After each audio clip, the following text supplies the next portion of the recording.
पश्चिम बंगाल विधानसभा में बीते सोमवार को एक बहुत ही अहम प्रस्ताव पास किया गया। हैरान करने वाली बात यह रही कि इस प्रस्ताव पर धुर विरोधी भाजपा और टीएमसी एक साथ नजर आए। उससे भी बड़ी ताज्जुब की बात यह रही कि जिस विचार के खिलाफ ये प्रस्ताव पास किया गया है उसके सुर भी भाजपा से उठे थे, लेकिन इस आवाज को बंगाल विधानसभा में प्रदेश नेतृत्व का साथ नहीं मिला, जिसके बाद नतीजा ये रहा कि राज्य को विभाजित करने के किसी भी प्रयास के खिलाफ ये प्रस्ताव सर्वसम्मति से पारित हो गया। विधानसभा में प्रस्ताव पर चर्चा के दौरान मुख्यमंत्री ममता बनर्जी और नेता प्रतिपक्ष शुभेंदु अधिकारी ने भी अपने विचार रखे हैं। वहीं इस प्रस्ताव पर अपनी बात रखते हुए पश्चिम बंगाल के मुख्यमंत्री ममता बनर्जी ने कहा कि हम सहयोग से चलने वाले संघवाद पर भरोसा करते हैं, हम राज्य को बांटने की कोशिश के खिलाफ हैं।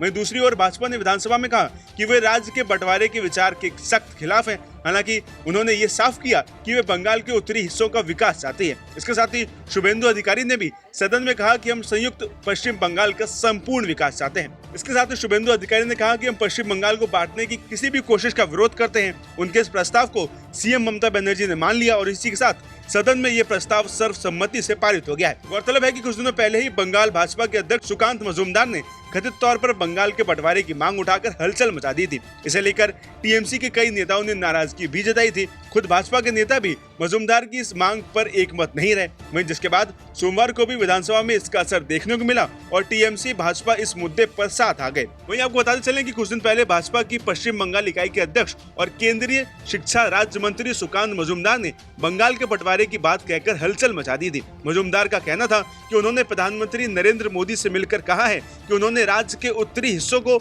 उत्तर पूर्व क्षेत्र में शामिल करने की मांग की है। दरअसल सुकांत मजूमदार ने एक वीडियो मैसेज शेयर करते हुए बताया था कि मैंने प्रधानमंत्री से मुलाकात की और उत्तर बंगाल और उत्तर पूर्व राज्यों के बीच समानताओं पर प्रकाश डालते हुए एक प्रेजेंटेशन सौंपा है। मैंने उनसे उत्तर बंगाल को उत्तर पूर्व में शामिल करने का अनुरोध किया है। उत्तर बंगाल के बलूरघाट से सांसद मजूमदार ने आगे कहा कि प्रधानमंत्री तय समय में प्रस्ताव पर निर्णय लेंगे। यदि उत्तर बंगाल को उत्तर पूर्व में शामिल किया जाता है तो उसे केंद्र सरकार की योजनाओं से लाभ होगा और अधिक विकास भी होगा। इसके साथ ही मजूमदार ने आगे कहा था कि मुझे नहीं लगता कि राज्य सरकार को इससे आपत्ति होनी चाहिए और वे इसका भरपूर सहयोग करेंगी। हालांकि सुकांत मजूमदार के इस बयान के बाद राज्य में सियासी रार छिड़ गई थी। इसी कड़ी में दार्जिलिंग से बीजेपी विधायक राजू बिष्ट ने भी इस मामले का समर्थन किया था। उस समय उन्होंने क्या कहा था, ये आप भी सुनिए।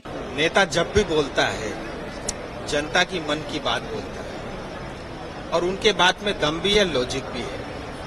पश्चिम बंगाल का साल का बजट 3.78 लाख करोड़ रुपया है।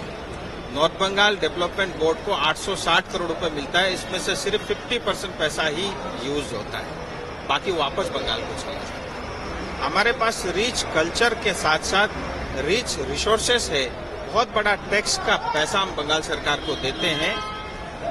लगभग पश्चिम बंगाल का 25% से ज्यादा रेवेन्यू हम नॉर्थ बंगाल से बंगाल सरकार को देते हैं।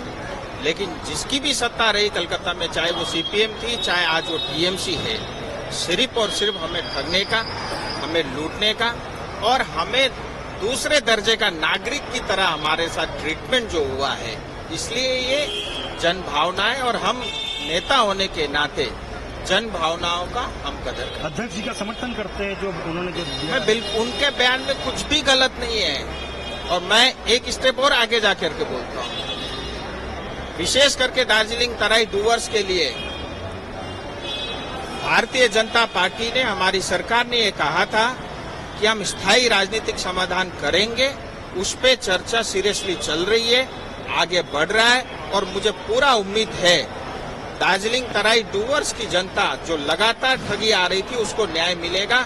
और भारत के संविधान ऐसा व्यापक संविधान है, देश के कोने में कोई भी समस्या हो, चाहे छोटी हो चाहे बड़ी हो, उसका सारा समाधान उसके अंदर में है। भारत के संविधान के अंतर्गत हमें न्याय मिलेगा, ये तय है।